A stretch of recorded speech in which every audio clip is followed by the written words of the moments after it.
गुरु गीता का सूत्र कहता है, अभ्यस्ते सकले सुदीर्घम निलय व्याधि प्रदय दुष्करे प्राणायाम सतैरने कारणे इत्यादि। ये लंबा सूत्र है, इसका अर्थ भी लंबा किया गया है। इसको संक्षेप में हम कहते हैं, पूरा सूत्र नहीं पढ़ रहे, अर्थ भी संक्षेप में। मूल बात ये कही जा रही है कि गुरु की चेतना को, उसके रहस्य को प्रकट करने वाले मंत्र गूढ़ हैं, रहस्य से भरे हैं और सरल भी हैं।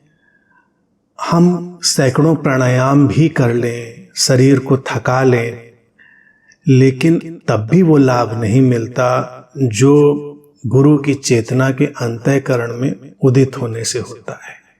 हमारे सारे जो भीतर के ताप हैं वो शांत हो जाते हैं। इसलिए सूत्र कहता है कि ऐसे गुरु की निरंतर सेवा करनी चाहिए, क्योंकि इस गुरु सेवा से ही सहज आत्मलाभ हो जाता है। तो लंबा था इसलिए इसको पूरा नहीं पढ़ा, संक्षेप में कर दिया। मूल बात को समझना है, हमको एक एक बात को उठाकर उसका अर्थ नहीं करना है। और इस पर बोलने का आशय भी यही है कि गुरु गीता में अगर कुछ महत्वपूर्ण है तो वो सामने आ जाए, इसके नाम पर जो अंधविश्वास पाखंड चलता है वो समाप्त हो।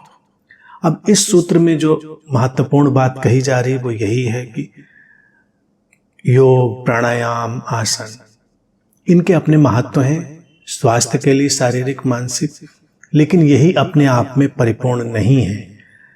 गुरु की चेतना का अंतःकरण में स्मरण भी, यानी कि जो हमारे भीतर ज्ञान की तरफ उठते हुए कदम हैं, उनका एक बार भी हमारे भीतर स्मरण आ जाए तो भी हमारे भीतर जो उत्ताप है, यानी कि जो हलचल है, बेचैनी है, वो शांत होने लगती है।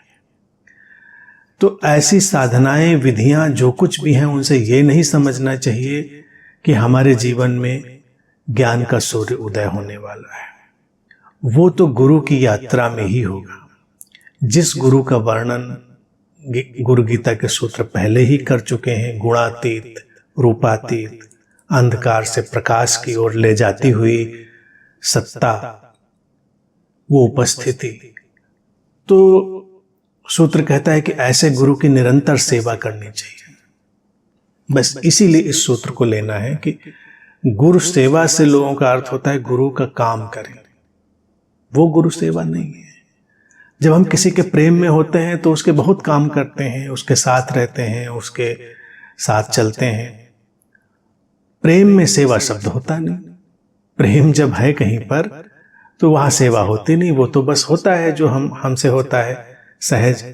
लेकिन सेवा शब्द जब जोड़ा जाता है तो अर्थात हम उसको पोषित करेंगे, उसमें कुछ अपने प्रयास डालेंगे। अब अज्ञान से ज्ञान की तरफ जाने की यात्रा है तो उसमें कुछ प्रयास डालने पड़ेंगे। अपनी चेतना को निरंतर उधर मोड़ के रखना होगा। वही निरंतर गुरु सेवा है कि कभी भी हम ये भूलें नहीं कि हमको इन सीमाओं में बंधकर नहीं रहना है, इनसे पार जाना है। असीम का आयाम हमारा है। रूप में, गुण में, नाम में, आकार में हमें बंधना नहीं है, इनसे पार हमारी सत्ता है। ये स्मरण निरंतर, तो ये निरंतर सेवा हुई।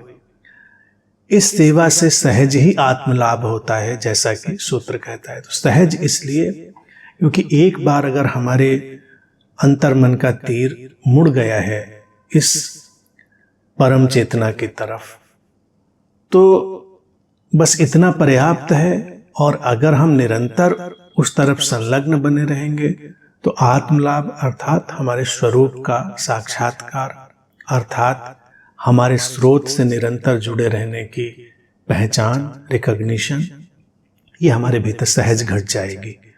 बाकी सब करें, योग करें, प्राणायाम करें, सब करें, लेकिन अगर हमने अपने अंतर्मन के सारे ढांचे को इस सत्य की यात्रा में नहीं लगाया तो हम स्वस्थ होकर भी अशांत, दुखी हो सकते हैं।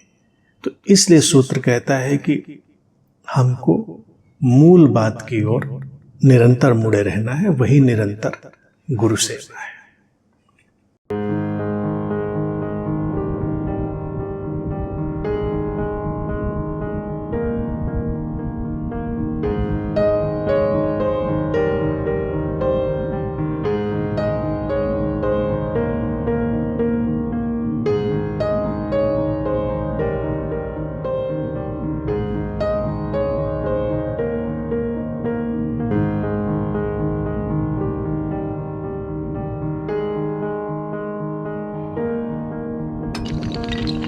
है।